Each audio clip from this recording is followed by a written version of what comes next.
Selamat pagi, siang, sore, malam Pak Bintang. Kami dari kelompok 8 untuk sosiologi komunikasi. Pada hari ini kami akan mempresentasikan tentang hasil temuan kami di topik muted group theory. Nama saya Rafael Arya Brajanarsuara dengan NIM 22M10051. Nama saya Felix 21M10056. Nama saya Angelina Citra dengan NIM 22M10052. Nama saya Tiara Ariti Putri dengan NIM 22M10033. Nama saya Luciana Kusnandar dengan NIM 22M10027. Nama saya Rania Putri Safira dengan NIM 22M10053. Nah, yang pertama di sini saya akan membahas strategies of resistance atau SOR, yang itu artinya di mana pendekatan yang telah dibuat oleh pihak individu atau subordinate yang menentang atau menolak kekuasaan atau dominasi yang ditetapkan oleh pihak dominan. Nah, kasus yang akan kelompok kami bahas dalam presentasi ini adalah kasus di mana tentang Gereja Santa Bernadette yang mendapat penolakan dari kelompok mayoritas selama 33 tahun. Oke, jadi pada presentasi kali ini kelompok kami mengambil isu Gereja Santa Bernadette yang mana sejak awal tahun 1990 itu gereja tersebut sudah diresmikan oleh Paroki Ciledug. Namun sayangnya masih sulit untuk mendapatkan izin pembangunan gereja tersebut yang dikarenakan adanya penolakan dari beberapa oknum yang berada di sekitar area tersebut.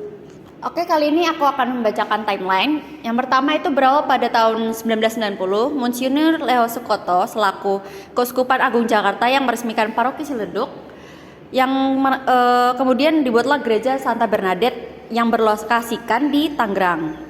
Namun pada tahun 2004, pembangunan gereja mendapatkan penolakan dari oknum-oknum sampai beberapa oknum tersebut mencoret dan mengunci gereja. Kemudian pada tahun 2013, pembangunan gereja kembali ditolak saat FKUB atau Forum Kerukunan Umat Beragama sudah menerbitkan rekomendasi pembangunan, sampai wali kota pun membuat IMB atau izin mendirikan pembangunan. Sampai pada akhirnya di tahun 2023, tepatnya di 11 Juni kemarin, Gereja Santa Bernadette akhirnya diresmikan.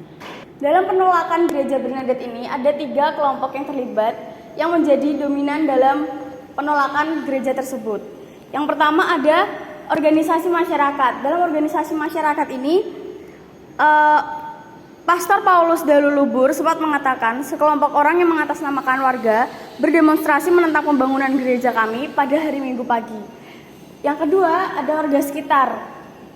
Dalam warga sekitar ini ada beberapa orang dalam organisasi masyarakat yang mengundang warga sekitar di Gereja Bernadette untuk ikut serta dalam penolakan pembangunan Gereja Bernadette tersebut. Lalu yang ketiga ada Forum Umat Beragama. Dalam Forum Umat Beragama ini rata-rata adalah umat yang beragama Islam. Berikutnya yang menjadi pihak subordinate yaitu yang pertama umat Kristiani dan yang kedua umat Gereja Bernadette. Jadi yang berikutnya kami akan membahas tentang perspektif realita di sini.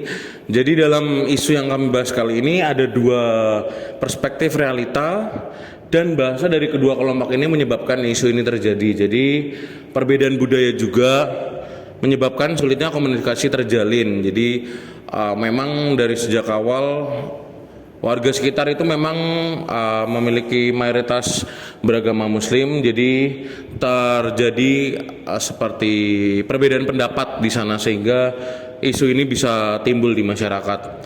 Lalu kenapa sih kelompok subordinat ini bisa muncul? Jadi kelompok subordinat bisa muncul karena adanya tekanan dari beberapa oknum dominan terhadap kelompok subordinat, sehingga kelompok subordinat itu sulit untuk menyampaikan ide atau gagasan mereka.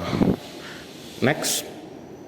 Lalu pertanyaan besarnya adalah apakah yang subordinate akan tetap menjadi subordinate? Seperti penjelasan teman-teman saya yang lain, setelah penantian 33 tahun akhirnya gereja ini dapat membangun gedung gerejanya sendiri tanpa adanya ganggu gugat dari masyarakat lain. Melihat dari slide yang sebelumnya, kalau kelompok subordinate itu menjadi subordinate karena mendapat tekanan. Untuk pertanyaan ini tentu subordinate sudah tidak menjadi subordinate karena sudah tidak ada tekanan dari kelompok-kelompok lain dalam proses pembangunan gereja tersebut. Boleh di next. Terima kasih atas perhatiannya. Kami kelompok 8 mengucapkan terima kasih.